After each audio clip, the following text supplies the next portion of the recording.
Hello and welcome to WoodPods, the podcast designed to share sporting experience and knowledge to instill passion within the NLCS Dubai community on behalf of Team NLCS.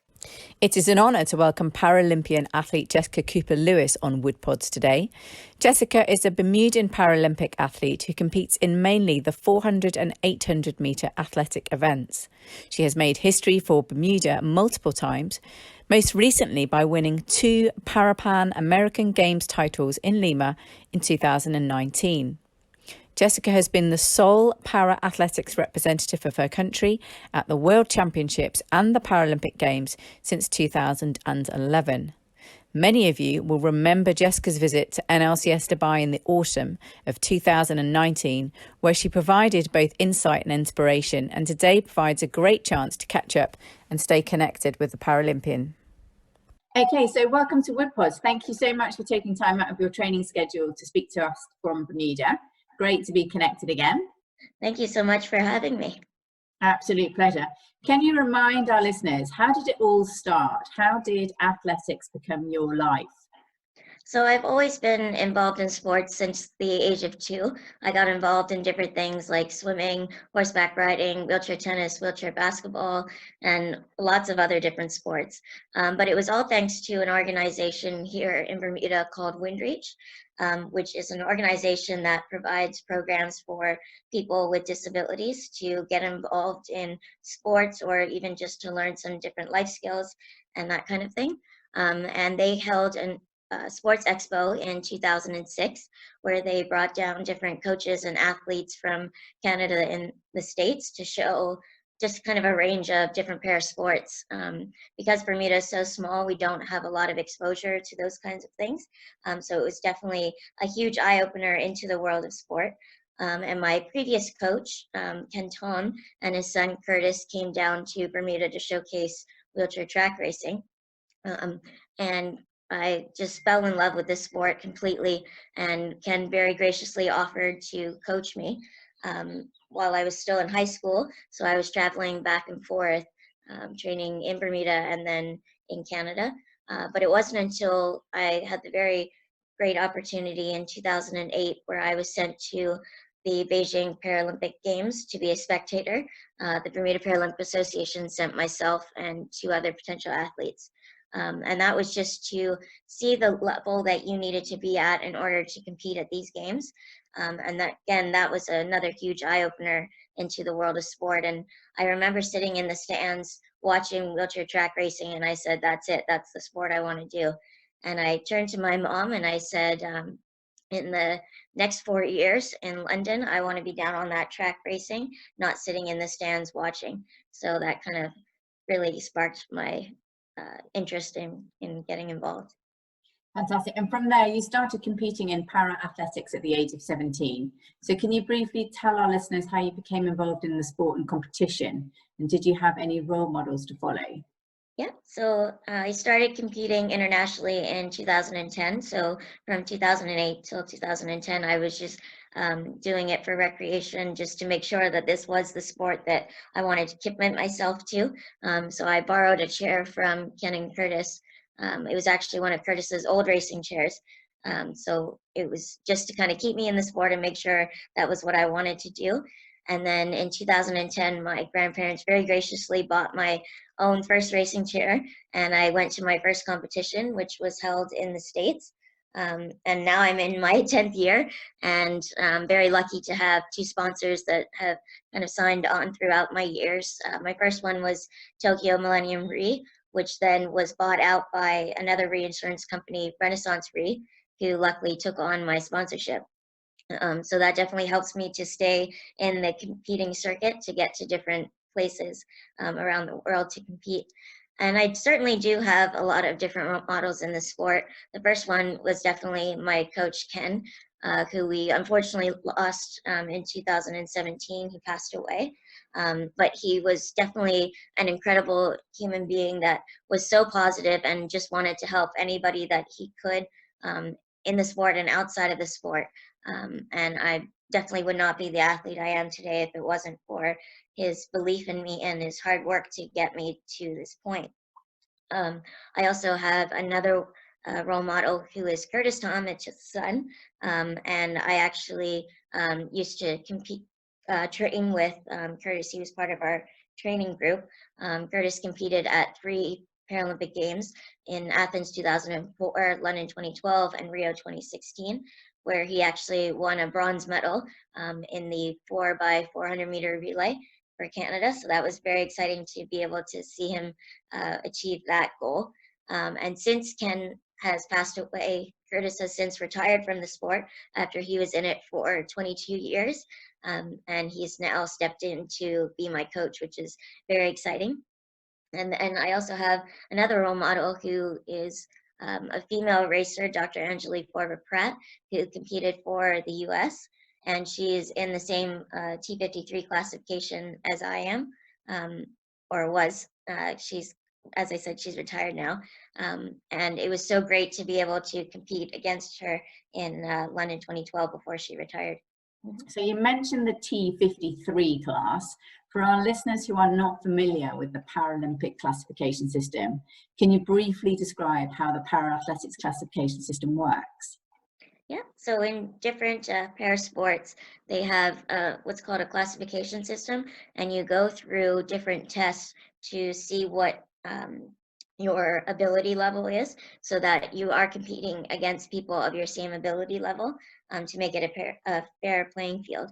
So in para athletics, they have obviously your track classes and your field classes. So the T stands for track when I say T53. And so there's different numbers that you get associated with just depending on what your ability level is. So the T51 to 54 classes are athletes who have problems with their spine. The 51 and 52 are your quadriplegics, where all 4 limbs are affected in some way. And then you have the 53, 54 classification, which are paraplegics, which only have 2 limbs affected. So they're definitely the 2 highest classes that you can have in the wheelchair aspect of track. And then you have the T32 to 34, which are your coordination impairments. So that's what we call the cerebral palsy classes. Some other classes are, those athletes, T32 to 34 are athletes with cerebral palsy that need a wheelchair to compete. And they also have the I think it's 35 to 38, which are athletes with CP, but they're able to run. They have enough function in order to use their legs to compete. There's other classes as well, which are T11 to T13, which are your visual impairments. T11 classes need to have another person run alongside them as a guide because they cannot see anything. And then T12 athletes have a little bit of vision, so they can decide if they want a guide or not. And T13 are athletes who are still have a visual impairment, but have enough that they're able to run on their own. The T20 is a new classification that's just been put in, which is people with intellectual disabilities. T40 to 41 are people of short stature. T42 to 44 are lower limb individuals who are competing with prosthetic. T45 to 47 are individuals that have an upper limb deficiency that use a prosthetic as well sometimes, and T61 to 64 are lower limb impairments. Amazing. I don't think I could recite that. Great memory. Let's talk about your training. How do you train for your event? How many hours a week do you train for example? So training is kind of like a full-time job. We train about 5 to 6 days a week in our racing chairs, just depending on how close we are to a competition. We are also following a 4-week cycle of training. So we'll do 3 weeks at the 5 to 6 days. And then on the 4th week, we'll do what we call a recovery week, where we'll only do maybe 3 or 4 days in the racing chair. And then the strength and conditioning training is then on top of those days in the racing chair. And I used to do 30-minute sessions with a personal trainer, lifting weights in the gym. But just recently, I have changed to doing 1-hour sessions 3 days a week. I've learned that my endurance has gotten a little bit better since last year. So we've upped the gym session so that I can hopefully gain a little bit more strength and power. And I'm still doing that 2 to 3 days a week, which is on top of the training in the racing chair. So there are some days that I have 2 training sessions, one in the chair and one in the gym. And then during the summer months, we train outside on the track. And then when winter time comes in Canada, when we can't get outside, we usually are on rollers, which is kind of like a treadmill idea for our racing chairs. Okay, and at the age of just 19, you went on to make your Paralympic debut at the London 2012 Games. How did it feel when you competed for your country at this level for the first time, and how did you prepare for this? Competing in London was absolutely incredible. It's so hard to put into words just the feeling that I had. Being in the stadium that was filled with 80,000 people cheering was absolutely unbelievable. It was actually more people in that stadium than in my entire population of my home country of Bermuda, which is only at 68,000. So getting to compete in the sport I love and I put so much hard work into with Bermuda on my back was the best feeling in the world. I was very fortunate that I was also able to carry the Bermuda flag in the opening ceremonies, which still gives me goosebumps to this day just talking about it. And my coach, Ken, at the time really tried to prepare us for these games just as much as possible so that we could be ready for that level of competition and experience. But it definitely was tough for him to even put it into words, and it was so much bigger than I could have ever imagined it being. But going into London, Ken and I were always very practical and realistic about what our goals would be for it. I had only really been training full time for 2 years previously to going, so we knew that I was definitely going to be the underdog going into the games. Because I didn't have that kind of high level of experience or even that much experience in training. And so I knew that my competitors definitely would have a huge edge on me in regards to that.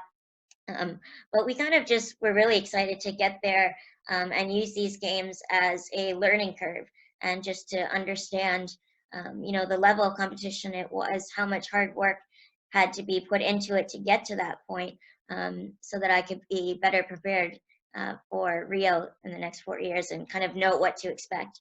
How has your approach to training and competing changed over the years? Well, I think the main way that my training has changed was since Ken passed away in 2017. And like I had said, Ken was the most incredible person I've ever met. He was also always so positive, and he would do anything to help anyone. And his love for the sport and his athletes was so contagious and made you want to do everything in your power to train hard and compete well to show you your appreciation of him. But when he passed away, I felt so lost and wasn't really sure how I could continue on in this sport and continue training without him. But then I also felt like I couldn't stop because, he would be so upset if I missed any training session, especially if it was something to do with him or a cause from him. But luckily he brought me into an incredible group of different para athletes who we all bound together to work together to get back into the sport and get motivated and continue on in his memory. And my training changed from that point because we transitioned to working with 2 other coaches, Rick Reilly and Lisa Myers, who are coaches from Team Canada, and they very graciously let me join in and still be a part of my training group. And they definitely have a different style of writing workouts. So it was definitely a learning curve getting used to that type, moving from what Ken used to do. But since they are coaches for Canada and I represent Bermuda, it became a little bit tricky being under them as an athlete, just because they are known as the national coaches for Canada, where Ken was a volunteer coach, so he was able to coach different athletes from different countries. So that's actually when Curtis stepped in to coach me, which I'm very, very grateful for. So it's been awesome to have a coach who was an athlete previously, because he can kind of understand my side of things and the stress that I put on myself. And Curtis is now kind of incorporating some of the workouts that we did with Rick and Lisa as well, or that style, I mean, as well as Ken's style. So I'm getting a bit of both there. So it's changed again, which is awesome. It's always good to keep you on your toes. And then in terms of competing, I think the main thing that has changed is my confidence level. Having some more experience on how the bigger games run and knowing my competitors a little bit more, I've been able to fully believe in my ability in the sport and how I rank against them, and to believe in my training and know that it is getting me to where I want to be.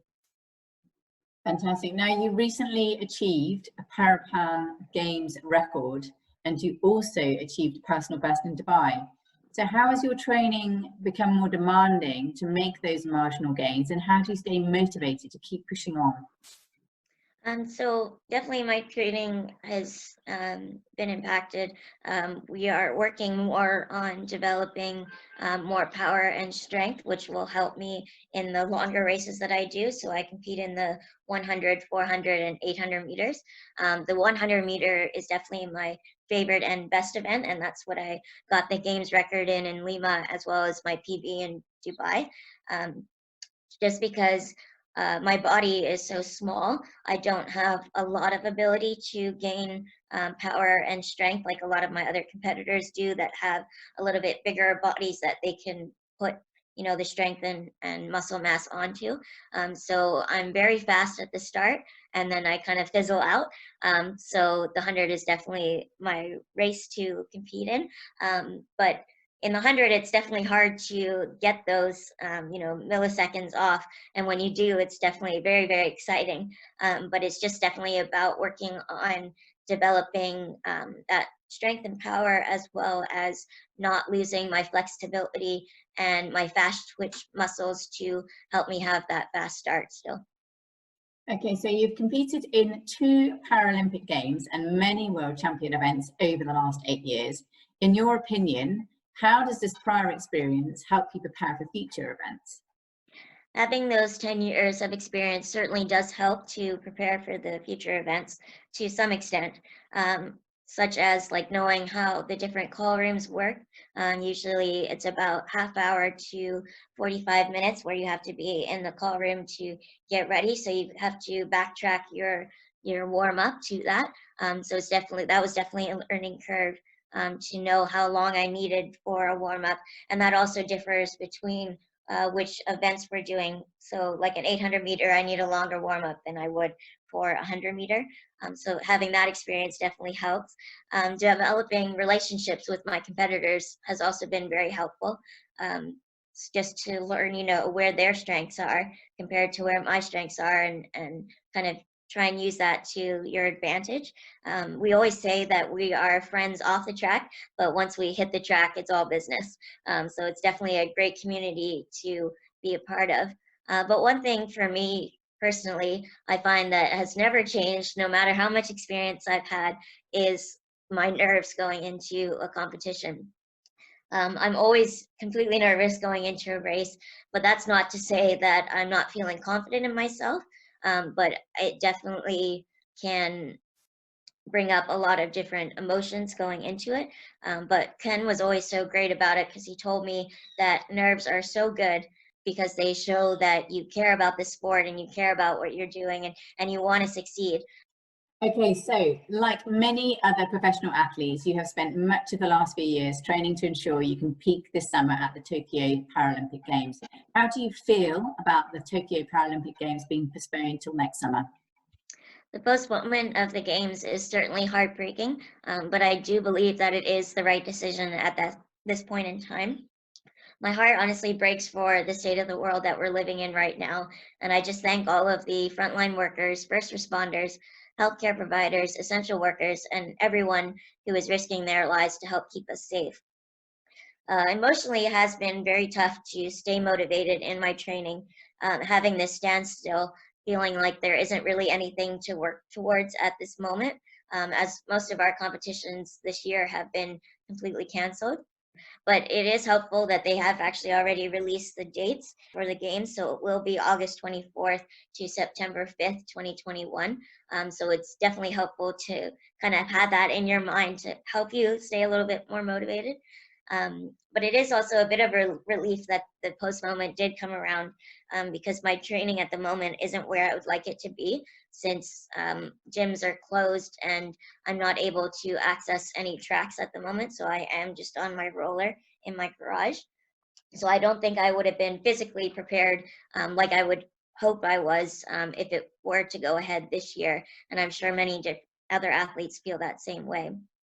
And also not having any competitions leading up to it would have made it very hard to go into having our first race of the season be a Paralympic Games, which would affect your mental side of the game, knowing where you stand during the year and not really having the opportunity to fix anything that needs to be fixed throughout the games to make sure that you are at that ultimate peak level going into the games. And I try to keep motivated by knowing that when the games do take place, it will be an accurate representation of the hard work, the dedication, and the determination that these athletes put into it, and just the amazing spirit of humankind in sport. So I truly thank the International Olympic Committee, the International Paralympic Committee, and the Tokyo Organizing Committee, who all had to make that very hard decision for putting the health and safety of athletes, coaches, officials, support staff, and spectators at the forefront. So what does the cancellation of the Paralympics mean for you in terms of qualification or ranking for Tokyo? So I'm very fortunate that I've actually already earned my spot to compete at the Tokyo 2020 Paralympic Games, which I earned when I placed 4th in the T50 300 meter at the Dubai 2019 World Para Athletic Championships that took place in November last year. So that qualification spot still will stand going into the games next year, which is providing definitely some relief too, knowing that that spot is secured. So I just have to make sure that I'm at that level by the time the games come around. But for other bigger countries, I'm not too sure how they're going to be affected because I know that they have multiple different ways that they can qualify for the games and to earn their spots. I know that like for Canada, I know that they've earned some spots for having athletes who ranked in the top 4 in Dubai. So I'm not too sure how it's going to work outside of that kind of ranking or qualification lane. I know that Tokyo has recently taken down the qualification guide that they had online because they're making some adjustments. And I'm sure it's a logistical nightmare for them right now. Well, congratulations on your Paralympic qualification. You won 2 titles in the Parapan Games in 2019. What were the medals for, and what times did you perform in these events? So I got the gold medal in the T53 400 meter in a time of 1:01.95. And then I also got the gold in the 100 meter in a time of 17:36, which broke my previous Parapan American Games record in that event that I got in Toronto in 2015. Fantastic. At NLCS, one of our mottos is the term "set only floors, no ceilings." And you are renowned for using dream, believe, and overcome. How does your motto play out in your life, and what wise words could you share with our community to help develop their sporting passion and be aspirational with their talents? Dream, believe, overcome have definitely been 3 words that play a huge role in my life every single day. I always try to find new things to challenge myself and to dream new goals. And I've also always had to overcome a lot of different challenges in my life, with the main one being to accept that my life came with a disability. And then the belief part is that I think it's the most important thing that you need to have in your life, especially when you're pursuing your passion and your goals, is to believe in yourself. You know, no dream is too big and no dreamer is too small. And I always think that failure isn't always such a bad thing. You hear everybody's like, oh, I don't want to fail. And that stops them from trying. And I think that failure really teaches you new ways to discover your own strength and your power, and to help you persevere, so that you don't get into a failing position again. And it really just pushes you forward to learn new things about yourself, and you may even surprise yourself. And I'm not going to lie, because there are moments that it is extremely tough and hard to stay motivated. But I can tell you that once you reach your goal, it's 1,000% worth all that hard work. And what has been your best sporting memory so far? What are you looking forward to the most after the lockdown has ceased? So I think my best sporting memory was when I won my gold medal, which was my first international medal at the Toronto 2015 Parapan American Games in the 100-meter. And I came off the track and I saw my coach Ken's face, and it just was absolutely incredible. All of our hard work to get to that point, and we had achieved our goal of making it to the top of the podium in that event.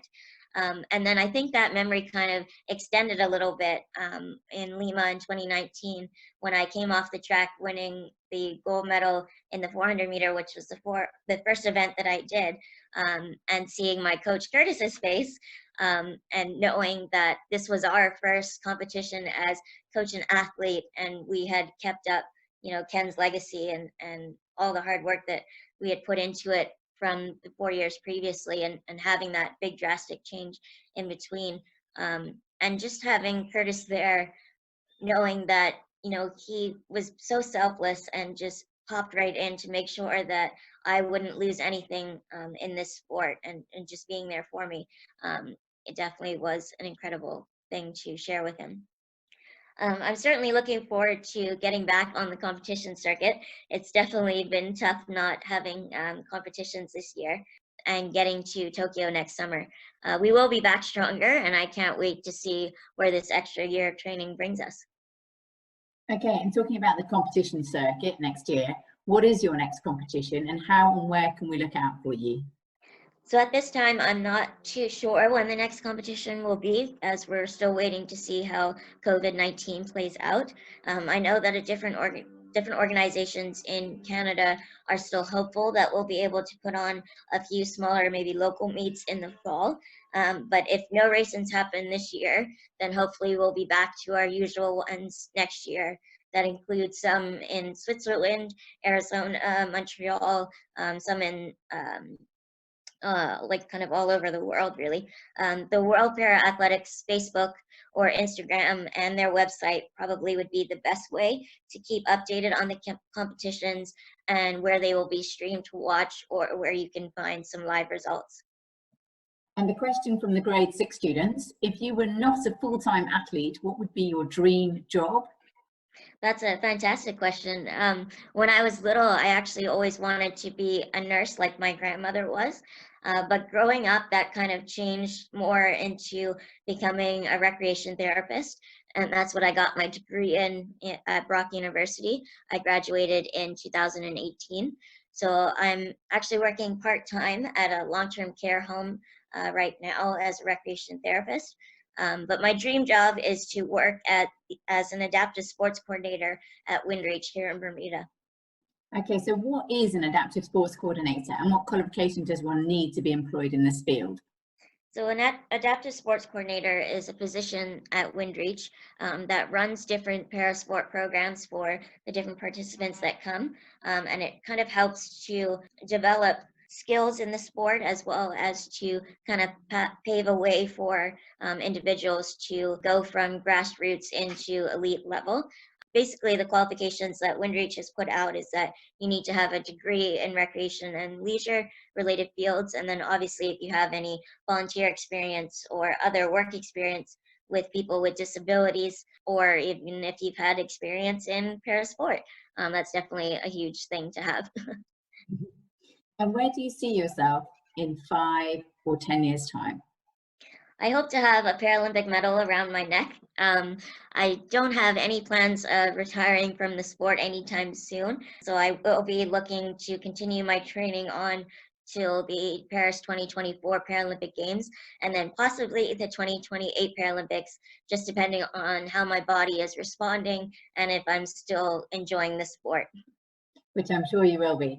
Well, Jess, thank you so much for reconnecting with the NLCS community today. We are continually inspired by your efforts. The NLCS community looks forward to watching you in action at the Paralympic Games in Tokyo in 2021. And you can follow Jess at... my Instagram is at Jess Lewis Paralympian, and my Facebook is Jessica Lewis Para Athlete. Thanks so much, Jess. You take care. We'll see you soon. Thank you so much. Join us next week as we hear from David Clamp, a triathlete who has competed in 150 Ironman distances over the last 30 years. Dave furthered his love of triathlon by completing 6 double iron races and 9 triple iron distance races back to back. Dave continued to pursue his endurance limits by competing in Deckers, with a Decker being the equivalent of completing 10 iron distances back to back. Dave now competes in double-decker events, completing 20 triathlons of iron distance over 20 days. As the current double-decker world record holder, Dave is an amazing inspiration of what mental and physical resilience can truly look like. Join us next week on WoodPods. Thanks for listening.